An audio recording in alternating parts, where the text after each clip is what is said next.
Hello there, my friends, and welcome to the Weekend Interview Show. I'm your host, Philip Drew, Administrator, and it's a beautiful day outside today in Austin, Texas.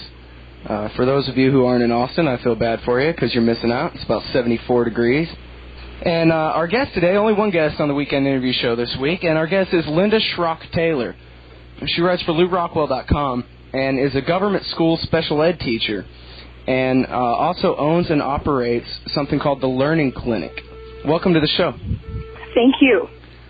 I'm glad we could finally arrange to get this thing going. Yes, I am too. Okay, well, let's start right there with that intro. You teach in government school, and yet you also own your own little private school or some sort of little teaching institution. So which is better and why? Well, I can make remediation changes much faster at my clinic. I have a little learning clinic where I remediate reading, math. I teach reading from scratch, any age.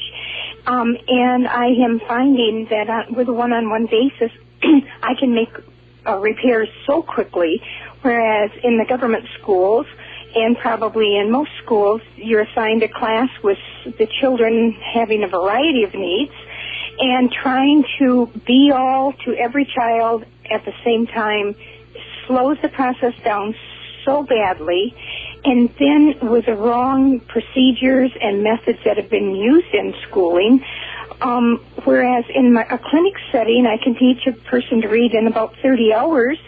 I can remediate in about 12 hours of instruction. And in our government schools, we're having our children sit there for 10, 12 years and graduate not even able to read their diplomas. So first of all, it's a problem of class size, and then second is the curriculum? It's not so much the class size, it's that the needs of the children are so varied, and so it's hard to do so many things at once. And in special ed, I'm getting the children from the whole language curriculum, which has been proven to be a disaster. A friend and I will even be speaking near Detroit in May on studies that have been done on how whole language causes brain damage. So then to try to undo the damage that structurally has happened in the brain and try to remediate the skills and try to fill in all the gaps in knowledge that have occurred during all those years when the children were not getting an education becomes an impossible task. The whole language method of teaching people to read has, I guess, been quite a controversy for some time now. I read something somewhere that said that it was originally invented by a minister to teach deaf mutes how to read, because after all, a deaf mute can't sound something out. They just pretty much have to memorize the shape of the word and go from there, right? Yes, you're exactly right. A couple of our American educators were visiting schools for the deaf in Europe, and they observed a classroom where a teacher was teaching deaf children to read. No one felt deaf children were ever capable of doing anything. And so, kind of in this natural movement, but not stopping to think of the whole ramification of the decision, they said, well, if this method can even teach deaf children to read, it must be wonderful for everyone. I'm a trained teacher of the deaf and taught the deaf for many, many years, and it is the only option for the deaf because, like you said, they do not store any words in their head auditorily. So when we sound out a word, we hear the sounds in our mind, or we sound the word out loud, and then it rings a bell. Yeah, I know that word. But a deaf child can sound it right out, but it won't mean anything because they don't have it stored in a sound category. And so our children who have all been forced into this system now for all of these years have just bombed out. And I heard a percentage lately that they think it may be 68% of the population damaged to have gone through whole language. And when I was a girl, it was considered California, Michigan, and Iowa were the three top education states. And the last I knew, I think California, this would have been about 5 years ago, California was testing just ahead of Guam. Oh, nice. Yeah. And you think that the whole language is really the root of that problem, that method of teaching reading? Yes, because if we could almost only teach reading, and then the rest would take care of itself. You know, if everyone read well, they would become more curious and read and almost educate themselves. But when everything breaks down at the reading level, then the child is just totally crippled on having any skills and any plan for being able to continue towards gaining an education. And the whole language does not teach kids to read. It teaches them to recognize the shapes of words and try to memorize those. Now, the human brain, speaking of it like in computer terms, has enough RAM to get you, remember enough words to get you to about mid to high third grade reading level, which is very interesting because most deaf individuals finish school with a mid to high third grade reading level. And past that, you have to be able to sound out words in order to keep growing and deal with higher level vocabulary. There's something to the idea that, you know, the shape of words can be a real big key. I mean, in fact, there was an email going around not too long ago that demonstrated that if you keep the first and the last letter of each word the same, and you scramble all the letters in, I'm sorry, did I say words? I meant, keep the first and last letter of each word and scramble all the rest of the letters on the inside, that you can read a whole paragraph like that. And it becomes quite apparent what it is as long as you keep the letters at the beginning and the end in the right place. Well, I had that email arrive also, and my students and I had an interesting discussion about it. They had difficulty reading it because they were not good readers, and so they could not anticipate what that scrambled word probably would mean in that position in that sentence. And so I think if we tried that on a broad population, we would find that those of us who read well, yes, you can scramble those and we still can keep up with it pretty well. And those who don't read well still will not be able to read that passage. Right. It's sort of like recognizing the shape is sort of an after effect of learning how to sound it out. Once you read well all the time, then you just get used to the shape of the word. But it's just a matter of putting the cart before the horse, right? Right. When whole language began, the people thought that they would watch good readers read, and they would see that our eyes would leap from word to word to word, and they thought we read word by word by word. And so then they thought, well, we just have everybody memorize a bunch of words, and then they can just read word by word by word. Now that they have the ability to have computers track the eyes, they've learned that good readers only look at a word long enough to realize what it is, and then they leap to the next word. They don't go ahead and sound out stop all over again when they know the word stop, and they say ST and they move right on.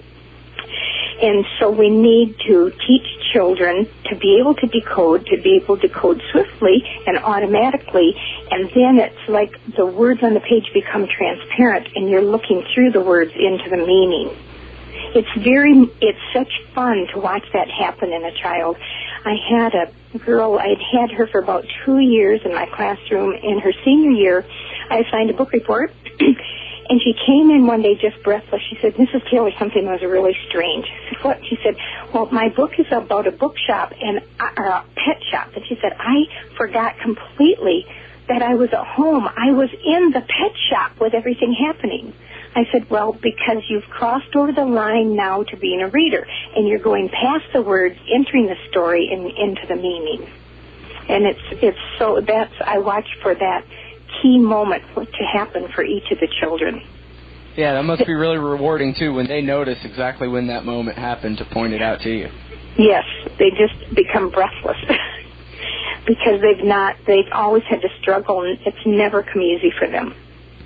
You write often in your columns that little kids just love the idea of learning how to read, that they just are giggly with excitement, and that very quickly they learn to hate learning to read. Why is that? Well, when they watch their parents, hopefully they have parents who read at home and set models. It looks easy to them, and you ask any little child, why do you want to go to school?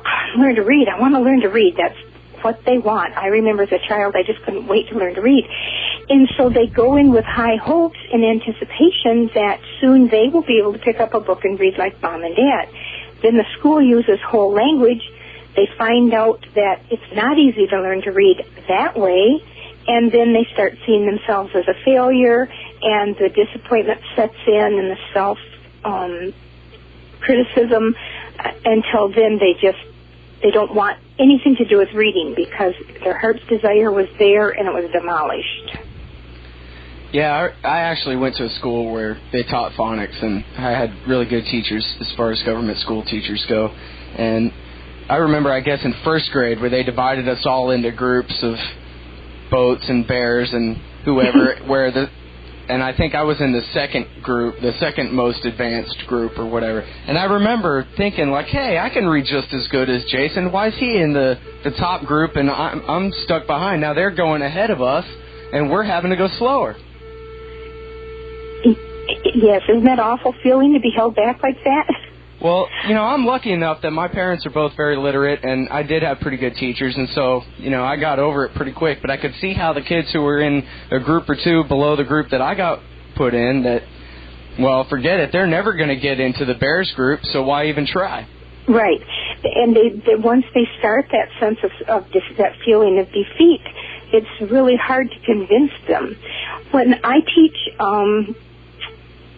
6th through 11th grade this year, 2 years I taught at a state university about 45 miles from my home and taught freshman remedial reading classes.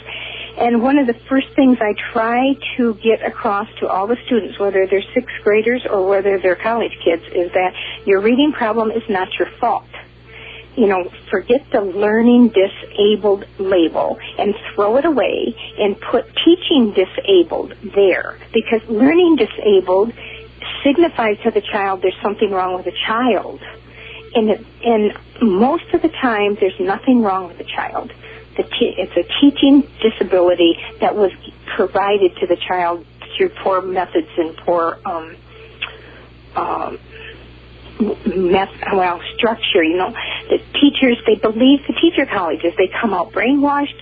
And I wrote one article on when I fault teachers, because the young ones who come out of school, and that's all they've been taught by their colleges, they have nothing to measure that by. And I would be glad to help them, except my government school isn't interested in me being a mentor to a younger teacher or having a student teacher. A lot of the schools, they just do not want the outspoken older teachers who know how to do it to have anything to talk, to discuss it with the younger ones. Well, and all the new teachers have degrees just in teaching, not anything else, right? Often. If in secondary education, you'll get more teachers who have a major in history, but in the elementary, it's often just a wide, blanketed certification. What do you think about the argument that it's a matter of teacher pay, that, as long as teachers are making $25,000 a year, you're only going to get people who aren't qualified to do anything else, whereas if you go ahead and pay them 50 or 60, then the people who would be the best teachers will actually go and do the job instead of going out and making a better living doing something else. I have seen instances where people switched from education when they would hear, electrical engineer is going for 4 years of college, paying for 4 years of classes, and going out with $38,000 as a first salary. And as a teacher, I'll spend 4 years paying for 4 years of classes and go start at a $23,000 salary. And I think we've lost a lot of teachers that way. But then on the other hand, we look at the private and parochial schools who do not pay nearly as much as the public schools, and the teachers are highly motivated, function well as a team, and are seeking to do the best for the child. But the free market comes in there because they're seeking to do the best for the child, so the child wants to stay there. You don't want to drive away your clientele. And the public school has a lock on everything. You have no other choice unless you can afford to have a parent stop work and homeschool or afford a private or parochial school. Well, and in fact, at a government school, as long as they're getting paid with tax money, the worse they do, the more money they get, instead of the better they do, like it would be in a private institution, right? That's right. And the more special ed children you can create, the more expensive special ed classrooms you can provide. And different states have different pay formulas, but I have heard that some states give as much as double money for a special ed child. Oh, nice. And this goes right to my next question.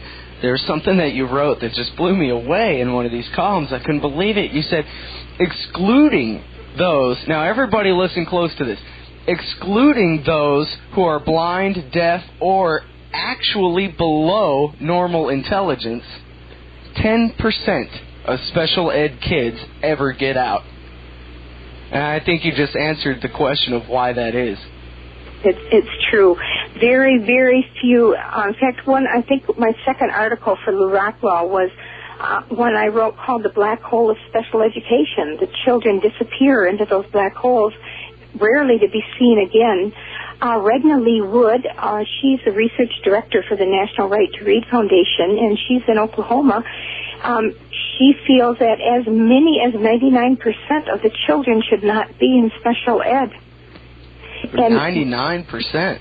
Up to 99%. So how did they get stuck in there in the first place? It's just a matter they got behind in math class, and once you get behind, it's too hard to catch up, so off you go. Right. And it's called, then, labeled a learning disability, so that the blame falls on the child, not on the system. And once you get 2 years behind, well, you go in, it's a life sentence, because say that you did okay in math in first grade when it was a real easy stuff, and then second gets a bit harder, so then you start to drop behind. So they put you in the special class.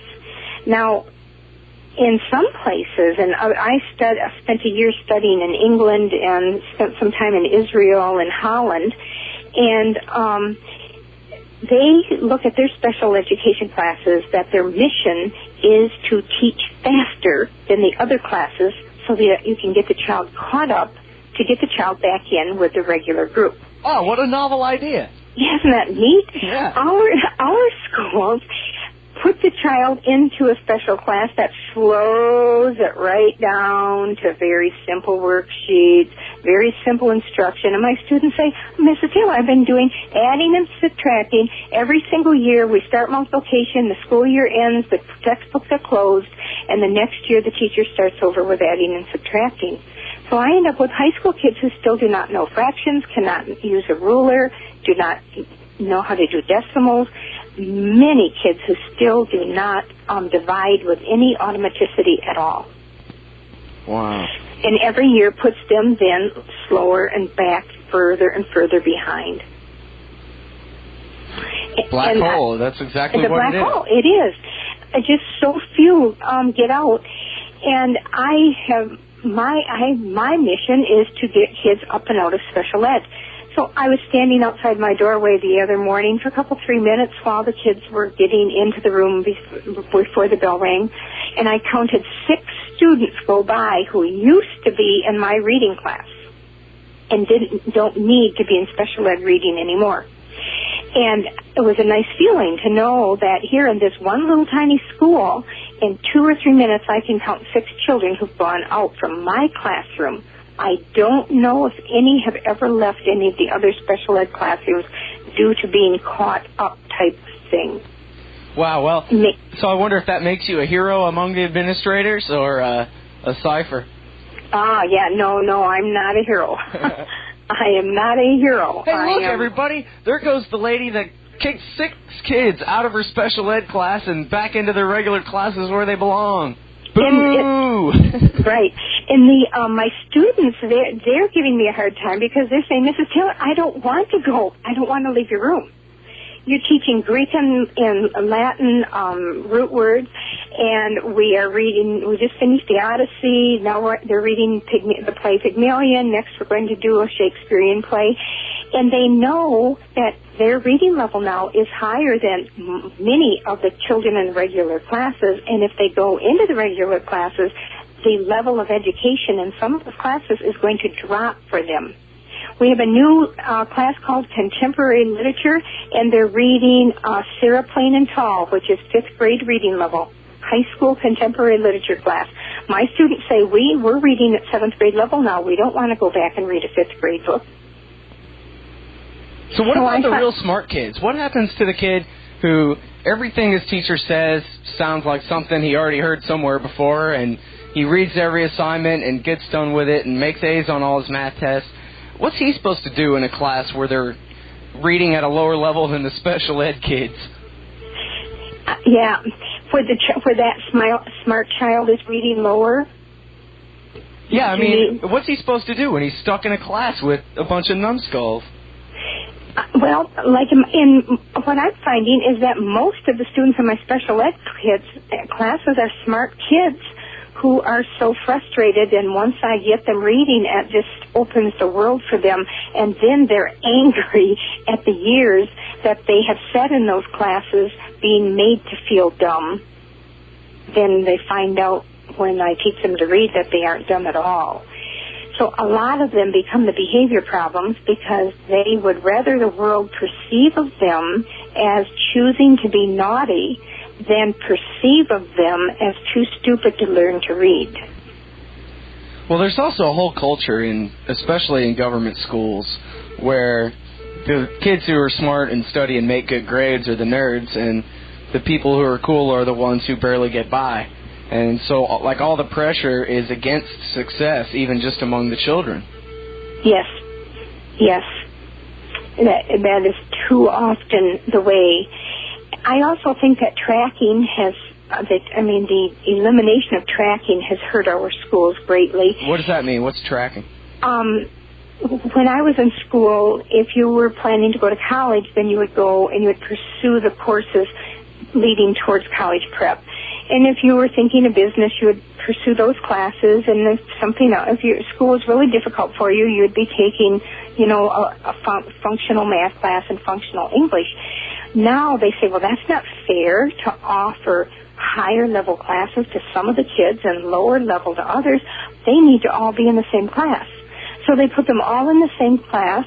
And I believe this has contributed greatly to America being dumbed down, because there's the teacher teaching this assortment from the boy or girl who's going to become a physician to the one who probably just missed qualifying for special ed by 2 IQ points. And assign a research paper, well, the top 4% will do it. The middle group will maybe do a little shoddy job, and the bottom third won't even attempt it because they don't read or write well enough to even do an essay, let alone a research paper. So it has leveled everything down. They thought it would be models and it would encourage kids to go up. Instead, it's leveled education down.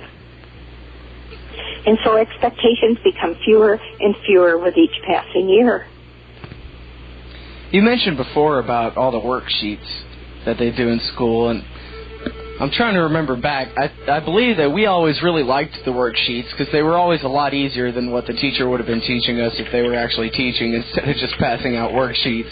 Where do those things come from? I mean, regardless of the fact, obviously the reason I liked them was because they weren't as hard to work, but why is it that, is this just some big central worksheet company that makes these stupid worksheets for all these schools, or what? Well, about all those textbook companies have workbooks and worksheets in the big teacher manual that comes with the curriculum. They come from all over. You can go to Kmart and check in their rows, and they'll have worksheets you can buy for your children. Well, it just seems like the worksheets were always lower-level study than whatever it was that we were at that week, Right. And I almost never use worksheets in my room because I believe that the children deserve me standing there teaching them something rather than putting their egos on the line with either a worksheet that is offensive because it's so easy or destructive because they can't read it. But many do partly because they have all these different children in their room. They've not been taught how to teach reading, so they can just get to the core problem and get it taken care of. And so it's like it just kind of becomes worksheet heaven of, hey, let's keep these kids busy or else they're going to be behavior problems. Okay, so George Bush and Teddy Kennedy a couple of years back signed this big thing called the No Child Left Behind Act with great fanfare. Yes. And I gather from reading your columns that you're not too big of a fan of the No Child Left Behind Act. And in fact, in one part you even write that we've given up 90% of the control of our schools to the feds. What exactly do you mean? Schooling used to be a very local thing. In fact, my first home I was brought home from the hospital was living in the old schoolhouse on the corner of my grandfather's property. And in that schoolhouse, and this is the type of schooling I want back in America, serve the people of that neighborhood. And those neighbors took turns being on the school board. You didn't do it because you wanted power and glory. You did it because it was your responsibility to be part of the neighborhood and help run the schools. And the schools were accountable to those people and to those taxpayers, and the parent who comes right to the teacher and says, excuse me, my kid's not reading, you better do something about it. Well, then consolidation started coming in. We used to have over 200,000 school districts in America. We now have 15,000 and some change, and now we're going into another round of consolidation to have even fewer school districts and centralized power. So the more you centralize power, then the state starts throwing on all these laws on the school, and the feds throw all the laws, and then Teddy and George, they shook hands, which made me nervous enough to see those two agree on something. Pray for gridlock. That sent up my radar right there of, hey, if this is something that Teddy will agree to, maybe Bush doesn't know what he's trying to get through here. Oh, come on now, Mrs. Taylor. Where's your spirit of bipartisanship? I lost it a while ago. Okay, I'm sorry. I'm not trying to throw you off track. Okay. No, that's okay. And so the power keeps moving to the federal level instead of being at my grandfather's level, who used to serve on the school board. And I even have some of the school board notes from the one-room schoolhouse. And one of the school board members could not read, but he was not stupid, and he wanted better for his children, and he would sign the meeting notes with his ex. And I have his great-grandson in my classroom. Wow. So I think, probably some things are inherited, or because a parent doesn't read, they don't read to a child, so they don't buy books, and the child never sees a parent read, and it goes into a snowballing effect there. But now the local people have virtually no control over what happens in their school. It's all coming from the federal government. You must do this, you must do that, you must do that. And I read the other day that the cost for a school district to comply with the No Child Left Behind is going to be about $575 per child to comply. And by complying, the federal government will reimburse them $77. Wonderful. Some of these states are starting to fuss and opting out of it. I wish Michigan would join in that. Yeah, I think they just granted a school district down in San Antonio. Oh, well, okay, you got another year to comply since you're nowhere near compliance. Let's just put it off. And I believe it's Virginia that's right on the verge of or maybe it's been accomplished already, the legislature voting, no, we're not going to do it. And you can't make us. Because the Constitution does not give any rights to the federal government to have anything to do with the decisions in state schooling. So another way that they've overstepped the Constitution that was hopefully to protect us from this kind of stuff. So you think there's a pretty strong correlation that federal involvement causes this dumbing down, like that since the feds have gotten involved is when the downward slide started, or was it before that? Well, Regna Lee Wood, the reading specialist in Oklahoma, she says it started, the downfall began about 1929. Some people even date it prior to that. But the more that the Fed gets involved and the states get involved, instead of leaving it to the local people in their neighborhood to decide, number one, what they want for their children, number two, what they can afford for their children, then you have all of these other entities coming in with their different laws that cost the districts money keep the districts from being effective with education because the money's going towards regulation and paperwork and extra secretaries and more superintendents and all of that instead of going towards proper training for teachers and work for the children. In World War II, the GIs going in all took the military entrance test. The level of illiteracy was 0.0001%. Wow. 1941? Yes. Wow. Korean War, the illiteracy rate was 17%. So those going into World War II, virtually everyone who had had any kind of little bit of schooling in the backwoods of Kentucky could read. Those going into the Korean War, 17% were illiterate by the military standards, which I think was 4th grade level. And now here we are where half of the people who graduate high school can't read at all. That's right. 50%. Whole language started. In 1929, the professors started teaching at school in the universities. It takes a while for that to trickle on down.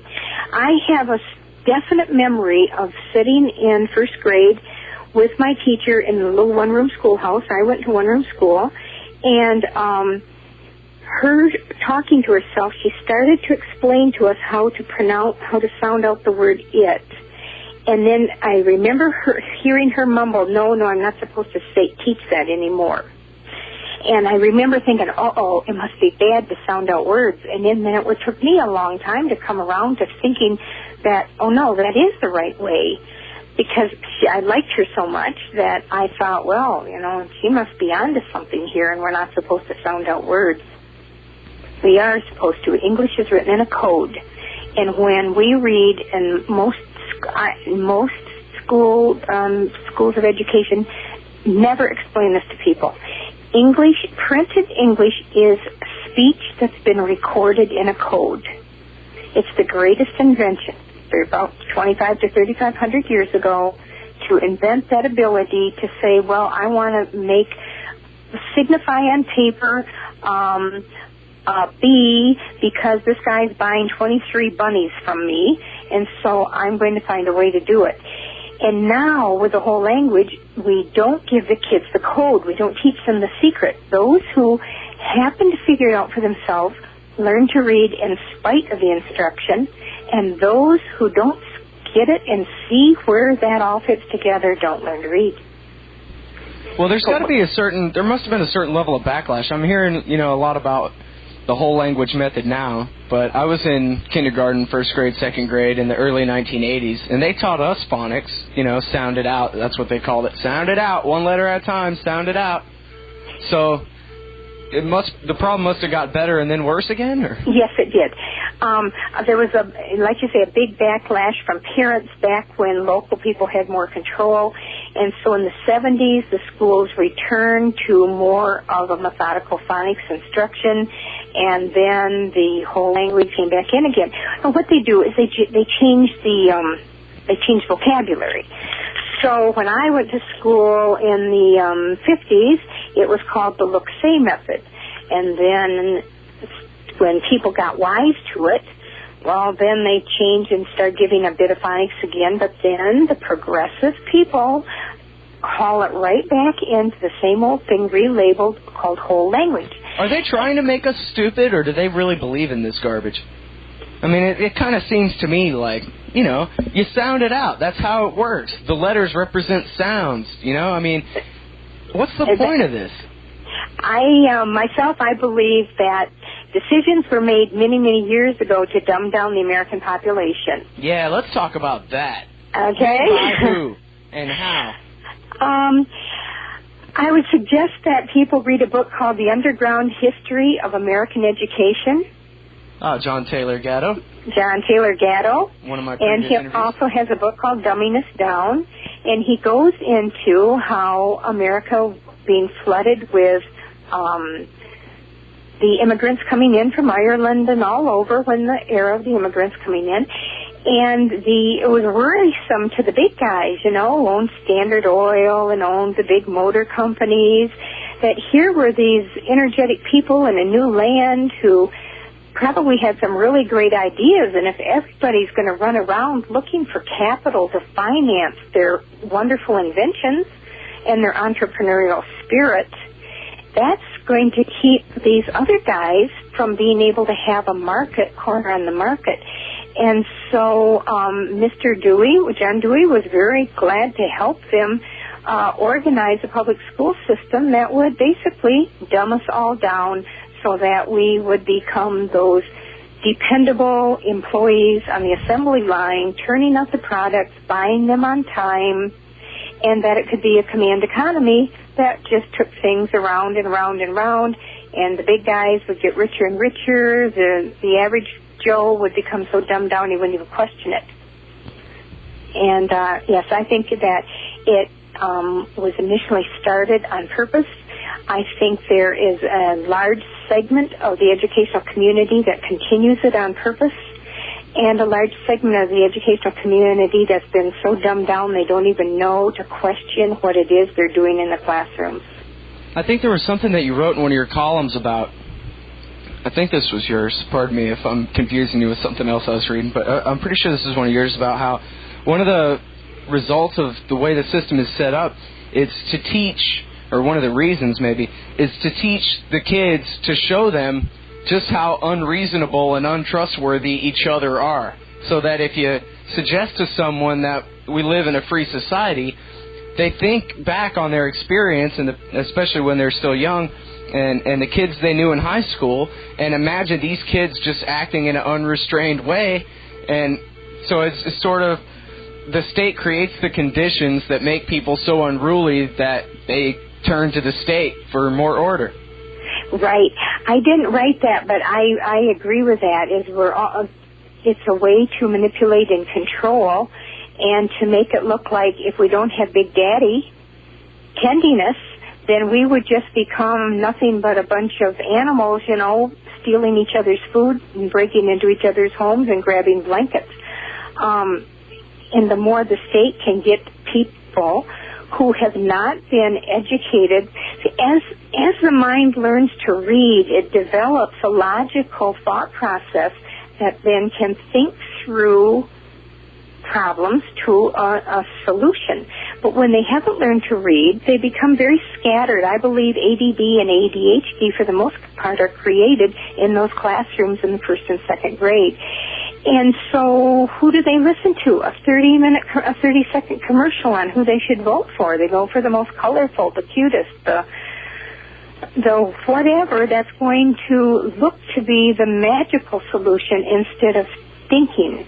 I'm writing a paper right now that I'll be presenting at the Mises Institute in Auburn, Alabama on March 19th on a plan for getting rid of public schools and replacing them with free market alternatives. Yeah. And it's been interesting to be dealing with this, and right now I'm working on a part of it where I'm explaining that I was taught the pen is mightier than the sword. Well, that was true when Thomas Paine was writing. But the pen isn't mightier than the sword when we have the majority of our population who either can't read or choose not to read and sit in front of the government-led media TV and suck in everything that it gives out. Right. Yeah, the pen might be mightier than the sword, but the TV is not mightier than airplanes with heat-seeking missiles. Right. So how do we fix it? Because that really is the big question, is the transition from here to there. I mean, if I had I Dream of Genie powers, then I would just erase all the government schools in America and say, all right, tough, everybody, you're going to have to figure out something. But since I don't have magical powers and these government schools are going to continue to exist for a while, how do we make the transition from the way it's set up now to a system of independent, privately run education?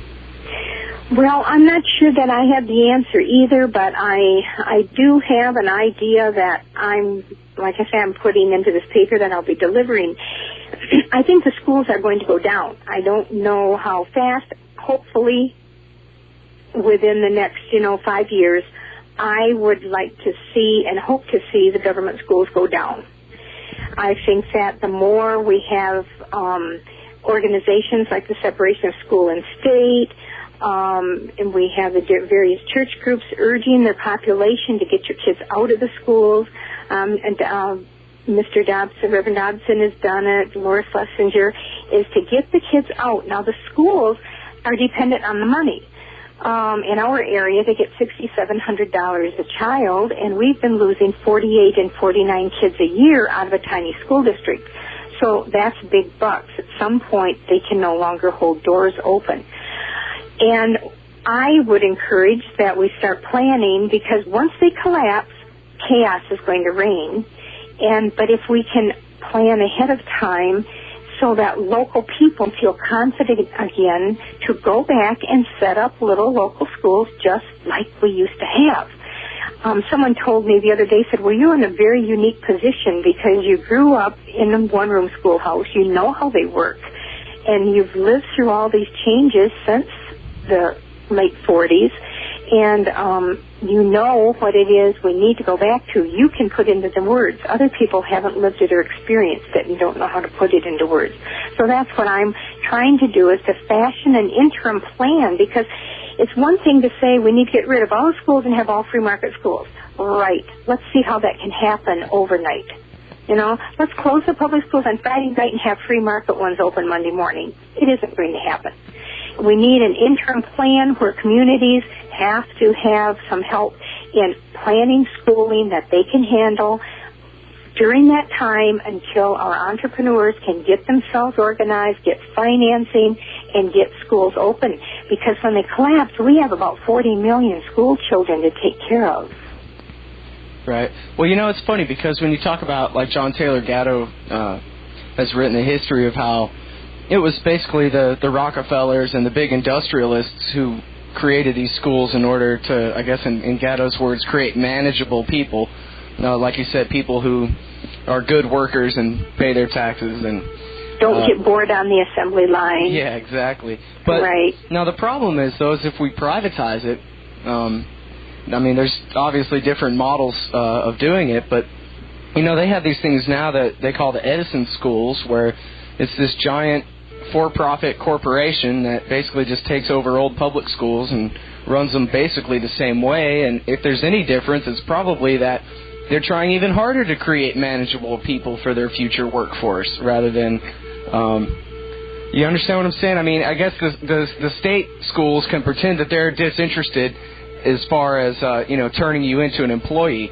Whereas, if we turn them over to giant corporations to be educated, then the giant corporations are just going to train them exactly how to fill those jobs later on.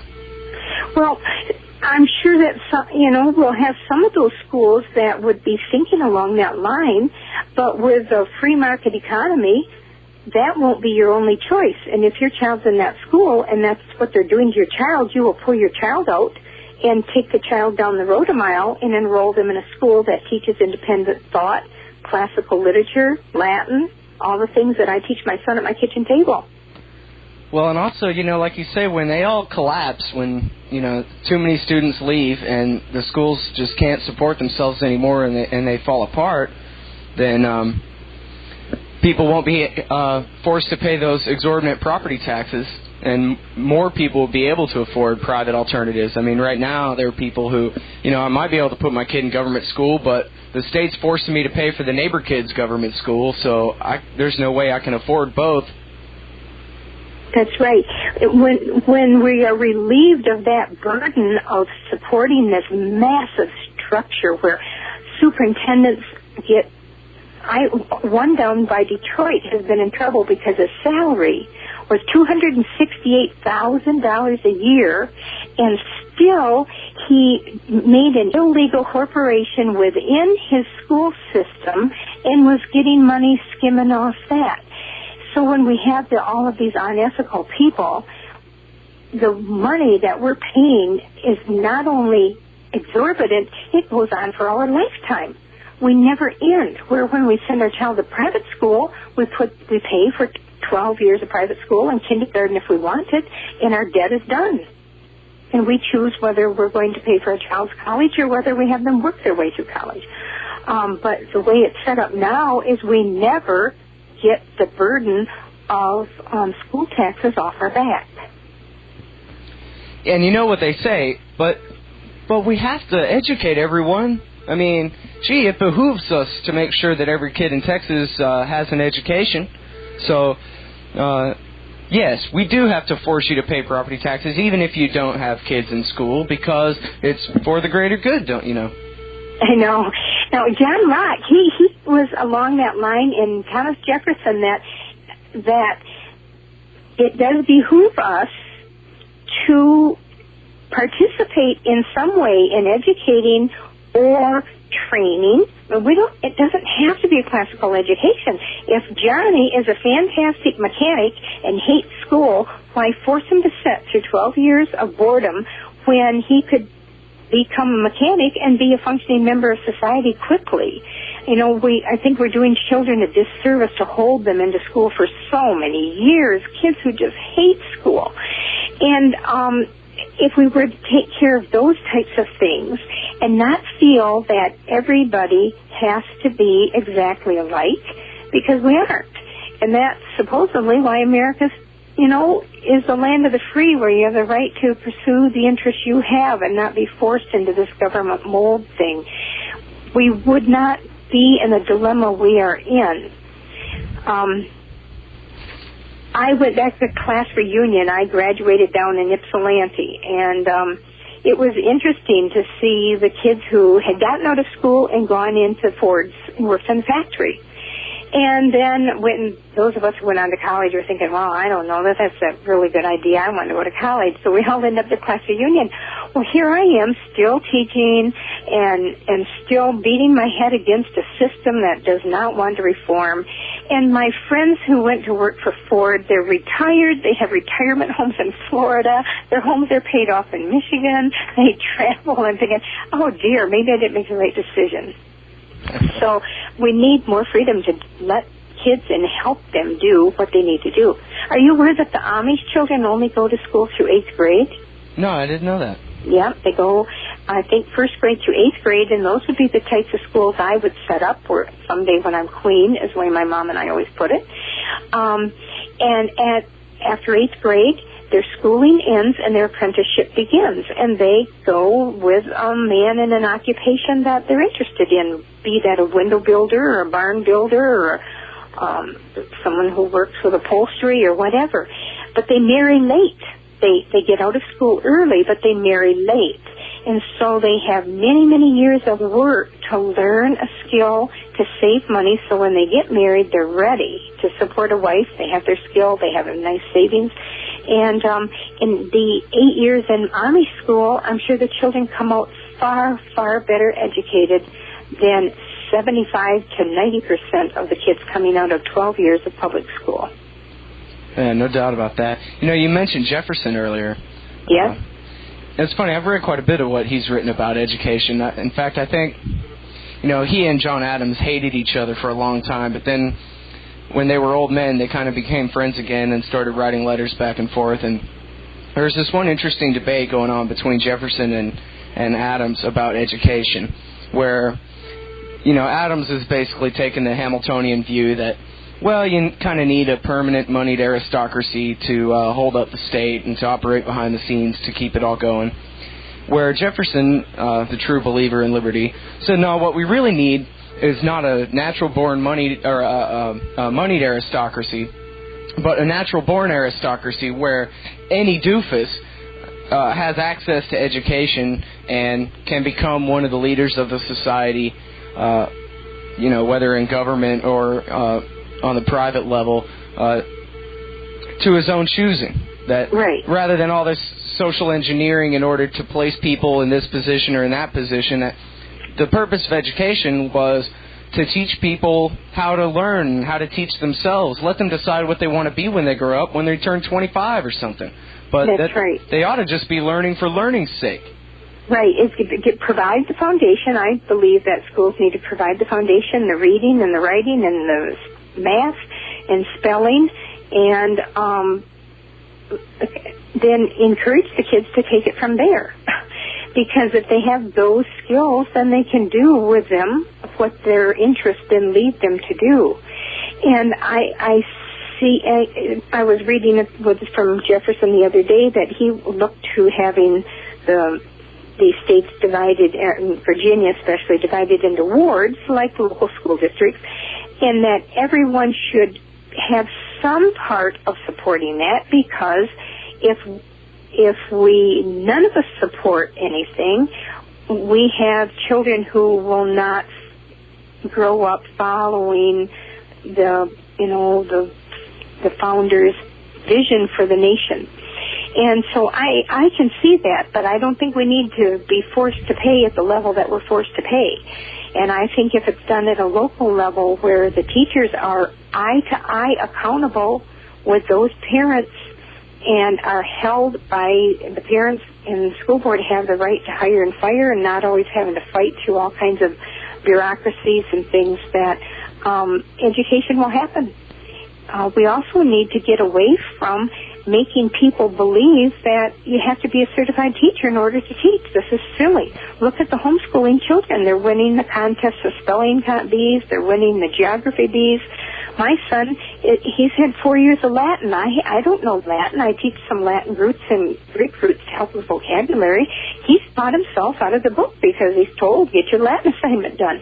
And we have the key and we check his paper, but we don't know Latin. But because we've provided him with the foundational skills, he's able to carry on and do things like that. Well, which of course is why they're trying to get rid of homeschooling by any end run that they can. Oh, we make them look terrible. We make them look just awful. I heard that even Stanford in California, when they, a couple of years ago, they accepted a larger percentage of applications from homeschoolers than from the general population. Well, I want to give an example from my own life of how a private education is better. I was one of those kids, I guess, who decided early on that I would rather be a misfit than do good in school. And I basically was on the verge of getting thrown out, would have just dropped out if I had continued to go to government school. And lucky enough for me, my dad had saved up college money enough that he could afford to spend it on my high school. And I went to a little private high school in a little house just north of UT here in Austin. And it was quite expensive, but it was a little house, and you could cuss, and you could wear a hat, and you could smoke cigarettes, and you could call the teacher by their first name. And there were never more than 6 people in a class, usually 4 or 5. And I got a great education, one that I definitely would not have gotten if I had stayed in government school. And although it was expensive, many of the teachers from that school actually quit and went and made a school of their own, based basically on the same model, only theirs is all non-profit. They get as many donations as they can, and they have a sliding scale for people who can't afford it. And, you know, they're mostly hippies and teach these kids why they ought to be socialists and whatever, but they also teach them critical thinking skills, and probably most of those kids will grow up to be too smart to be a socialist later in life. Right.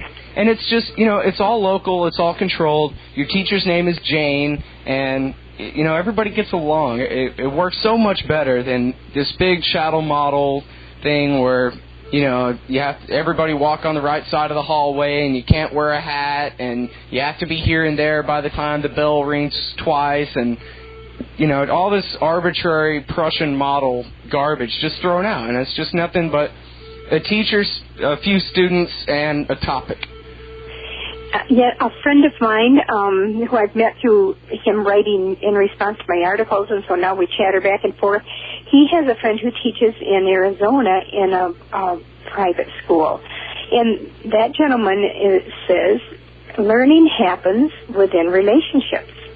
And I believe that's why my students do so well, is because we develop relationships in our classroom, and they know how much I care, and that my sole purpose is to get them to read. But our schools are set up that every time the bell rings, a relationship breaks, then they have to move on to a new class. And teacher changes, too big of classes, too little time to be with that teacher. You don't have those relationships grow, and then learning really is hurt by that. I used to teach at the deaf school in Colorado Springs, And it was interesting because the children lived there and went home on long weekends and for the summer.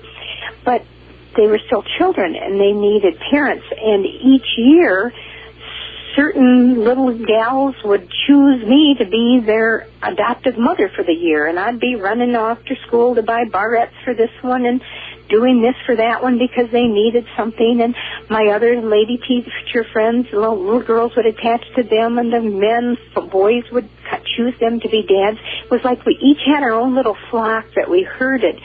And learning happened best with those little flocks because we had that relationship there. And it speaks so well to homeschooling because what better than to have your time with your parent? I wanted to be the homeschooling parent. That was kind of a little bit of a disappointment for me, but I don't want to stop teaching reading. And our son was going into middle school, and we decided to homeschool. And so my husband took early retirement and became the homeschooling parent. And it's been just wonderful because the kids the two speak guys. Latin, for crying out loud. Yeah, and my husband quit school the first week of 10th grade. So for these parents who think, oh, wait, I can't do it because I'm just not educated. I don't have. No. Hey, he quit the first week of 10th grade. They have their heads together over the same book, and they learn together. One reads a page, the other one reads a page. Then they discuss it. They learn it together. And it has been so wonderful for David to be with his father all day long. He has the best of role models. He's not into any of the baggy pants and tattoos and all that stuff. When school's done, they're in their garage repairing tractors, and right now it's snowmobile day, so they've just arrived home from the junkyards where they bought 1 million snowmobile parts. And so they are always constructively doing things together, father and son. So it really was better that it worked out this way, even though I envy them when I have to get up and go out in the cold and take off for work. Yeah, but you still get the gratification of teaching all those kids that you don't really know. Yes. They all get to learn to read, too. I have some congressmen in Lansing have been trying to talk me into running for office. And we went down and met with them a couple times, and I finally said, I just can't. You know, where I am now, at the end of the school year, I can look back and say, 30 kids now read or read better because of me. And if I were in office, I could look back and say, I voted no on 30 pieces of lousy legislation, and it all passed anyway. And I'm sorry, I just can't live with that closure. Oh, that's perfect. All right, we're all out of time. I want to thank you for coming on. This has been a great hour. Thank you. Everybody, Linda Schrock Taylor. She writes for LouRockwell.com. She teaches special ed at government school and operates the Learning Clinic. Thanks so much for coming on the show. Thank you, Philip. Bye-bye. This is Radio Chaos, 95.9 FM. One point in 1996, Jay Leno invited a number of high school students to be on his television program and asked them to complete famous quotations from major American documents such as the Gettysburg Address, Declaration of Independence. Their response in each case was to stare at him blankly. As a kind of follow-up on his show of June 3rd, 1999, Leno screened a video of interviews he had conducted a few days before at a university graduation ceremony. He did not identify the institution in question. He told his TV audience only that the students he had interviewed include graduate students as well as undergraduates. The group included men, women, and people of color. Leno posed 8 questions as follows. 1. Who designed the first American flag? Answers included Susan B. Anthony, who was born in 1820, and Betsy Ford. 2. What were the 13 colonies free from after the American Revolution? One student said the East Coast. Love that. 3. What was the Gettysburg Address? One student replied, an address to Getty. Another said, I don't know the exact address. 4. Who invented the light bulb? Answers included Thomas Jefferson. 5. What is 3 squared? One student said 27, another said 6. What is the boiling point of water? Answers included 115 degrees Fahrenheit. 7. How long does it take the Earth to rotate once on its axis? The two answers Leno received here were light years, which is a measured distance, not time, and, go figure this one out, 24 axes. 8. How many moons does the Earth have? The student question said, She had taken astronomy a few years back and had gotten an A in the course, but that she couldn't remember the correct answer. How many moons does the Earth have? What would Galileo think? He was dealing with 4, It is important to note that not a single student interviewed had the correct answer to any of these questions. Leno's comment on this pathetic debacle says it all. And the Chinese are stealing secrets from us? A 1998 survey by the National Constitution Center revealed that only 41% of American teenagers can name the 3 branches of government, but 59% can name the 3 Stooges. Only 2% can name the Chief Justice of the Supreme Court. 26% were unable to identify the Vice President. In the early 1990s, the National Assessment of Education Progress reported that 50% of 17-year-olds could not express 9 over 100 as a percentage, and nearly 50% couldn't place the Civil War in the correct half-century. Data that the San Antonio Express-News characterized as, quote, evidence of the steady lobotomizing of American culture. In another study of 17-year-olds, only 4% could read a bus schedule. Only 12% could arrange 6 common fractions in order of size. Ignorance of the most elementary scientific facts on the part of American adults is nothing less than breathtaking. In a survey conducted for the National Science Foundation in October 1995, 56% of those polled said electrons were larger than atoms. 63% said that the earliest human beings lived at the same time as the dinosaurs, a chronological error of more than 60 million years. 53% said the Earth revolves around the sun in either a day or a month. That is, only 47% understood that it takes a year for the Earth to get around the sun. And 91% were unable to state what a molecule was. A random telephone survey of more than 2,000 adults conducted by Northern Illinois University revealed that 21% believed that the sun revolved around the Earth, with an additional 7% saying that they didn't know which revolved around which. It's 49, not 48. Of the 158 countries in the United Nations, the United States ranks 49th in literacy. Roughly 60% of the adult population has never read a book of any kind, and only 6% reads as much as a book a year, where book is defined to include harlequin romances and self-help novels. Self-help manuals, Something like 120 million adults are illiterate or read at no better than a 5th grade level. They can be made to cheer for almost anything.